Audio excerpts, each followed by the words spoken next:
Un sujet aussi un sujet important. Donc déjà le président a présenté sa démission. Je n'ai pas suivi avec assiduité tout ça au départ parce que j'avais besoin de recul. Mais j'ai quand même été mis au courant, ne serait-ce que par lui, ne serait-ce que par le président de fédération. Donc à la Koléhal, déjà c'est un président de fédération, malgré les dires et malgré le hadrat al-Nes, toujours, hein, les rumeurs, nous avons toujours été en relation. Je lui ai toujours montré, évidemment, de par mon éducation et de par mon éthique professionnelle, je lui ai toujours montré le respect d'un entraîneur à un président, d'une personne dans une entreprise, la fédération, admettons que c'est une entreprise à son supérieur hiérarchique. J'ai toujours eu ce respect-là, c'est mon éducation et c'est mon éthique professionnelle. Le contact et les discussions n'ont jamais cessé entre moi et le président de fédération sortant, jamais. À partir du moment où il a pris ses responsabilités ou qu'il a pris sa fonction de président, on a toujours travaillé ensemble.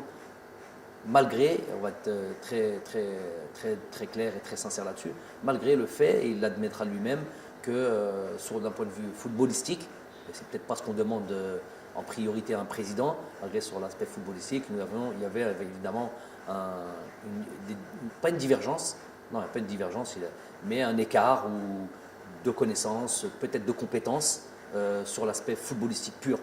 Et donc peut-être un peu moins d'échanges sur l'aspect footballistique, malgré que j'aime en parler, j'aime m'expliquer ce que je fais. Et il a eu le droit à toutes ces discussions, où j'expliquais toujours ce que l'on faisait.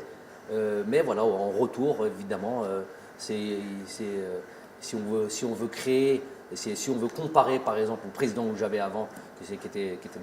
Khalid Zetchi, qui est issu du football, avec tout le monde, on n'a pas besoin de réexpliquer son itinéraire et où on pouvait plus rentrer sur l'aspect football, mais à la limite, c'est pas le problème. Il y a un président qui est démissionnaire. Ce que je lui ai dit quand il m'a annoncé sa démission, c'est qu'il est quelque part, il porte la responsabilité d'un échec collectif dont nous faisons partie, dont moi, coach, je fais partie, et il faut peut-être qu'il y en a un qui paye pour ça, ou peut-être que lui-même, s'il est démissionnaire, c'est que lui-même peut-être estime qu'il ne peut pas mener sa fonction au bout. Je ne sais pas, les raisons lui appartiennent. En tout cas, toujours on respecte les gens, on remercie les gens. C'est une personne sur l'échange humain et très appréciable, vraiment très appréciable. J'ai jamais eu le moindre souci, malgré que sur l'aspect humain, sur l'aspect du travail, évidemment, ça c'est partout, ça existe partout. Il peut y avoir des divergences, on donne chacun son point de vue, mais après, ça ne dépasse pas un certain niveau au niveau du respect.